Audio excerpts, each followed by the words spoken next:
Salam sejahtera saudara-saudaraku yang Tuhan kasihi.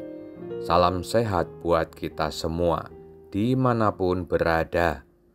Bersama saya, Pendeta Johannes, akan mengajak saudara untuk menyambut hikmat Tuhan pada hari ini. Topik renungan kali ini, mengubah takdir. Mungkinkah? Berbicara soal takdir, seolah-olah tidak ada yang bisa dilakukan untuk mengubahnya. Sehingga apa yang sudah digariskan atau yang sudah ditetapkan oleh Allah, tidak ada yang bisa diubah.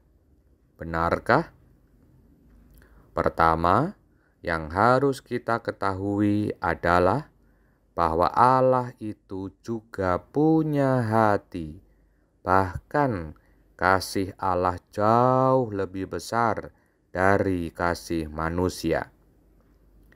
Kedua, karena itu takdir atau ketetapan Tuhan bisa saja berubah, dan yang merubah adalah Tuhan sendiri. Misalnya, kehancuran kota Niniwe sudah menjadi takdir atau ketetapan Tuhan dalam kitab Yunus pasal 3. Akan tetapi, takdir tersebut berubah, bahwa Tuhan membatalkannya karena pertobatan orang-orang Niniwe yang sungguh-sungguh di hadapan Tuhan. Selain itu, kematian manusia juga adalah takdir atau ketetapan Tuhan. Namun terhadap beberapa orang, Tuhan berkuasa mengubah ketetapannya, sehingga Nabi Elia tidak mengalami kematian, melainkan langsung terangkat ke surga dalam angin badai. 2 Raja-Raja 2 ayat 11.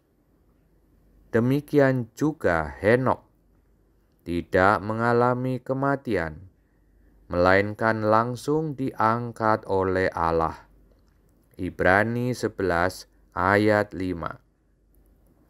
Bahkan di dalam Yesus, takdir atas kita sebagai orang percaya berubah dari kematian kekal kepada hidup yang kekal, dari dalam maut ke dalam hidup. Yohanes 5 ayat 24.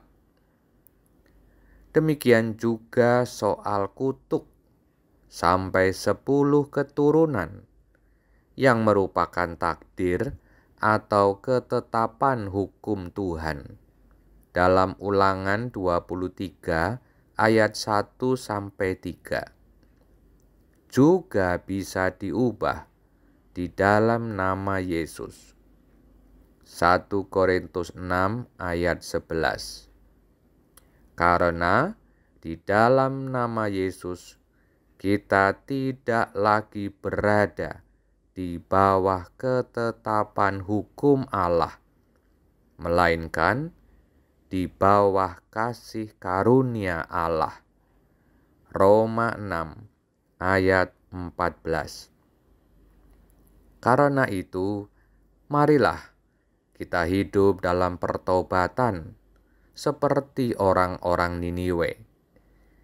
Kita melakukan apa yang berkenan kepada Allah, sehingga yang terjadi bukanlah ketetapan hukum Allah, melainkan ketetapan kasih karunia Allah. Mari kita berdoa. Allah Bapa di sorga, terpujilah namamu selama-lamanya. Engkau berkuasa membuat ketetapan ataupun takdir, tetapi Engkau berkuasa juga untuk mengubahnya. sebab Engkaulah Tuhan Allah yang Maha Tinggi. Kuasa-Mu begitu besar mengatasi segalanya. Namun, kasih-Mu jauh lebih besar, sehingga di dalam Yesus kami telah ditebus dan telah lunas dibayar oleh darah-Nya yang suci. Kami juga telah dipindahkan dari dalam maut ke dalam hidup. Karena itu tuntunlah kami, agar hidup kami tidak lagi di bawah ketetapan hukum, melainkan di bawah kasih karunia Allah. Terima kasih Tuhan. Di dalam nama Bapa, Anak, dan Roh Kudus, aliran kasih Tuhan menjamah, mengampuni, memberkati, menyucikan, dan menyembuhkan tubuh, jiwa, roh kami. Di dalam nama Yesus. Amin.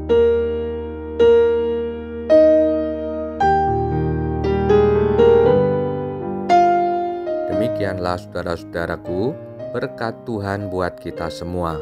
Saya percaya Tuhan Yesus ada bersama saudara saat ini, menyertai, menemani, dan menuntun langkah saudara, langkah kita semua. Selamat beraktivitas bersama Yesus. Sampai jumpa pada renungan berikutnya. Immanuel, Tuhan beserta kita.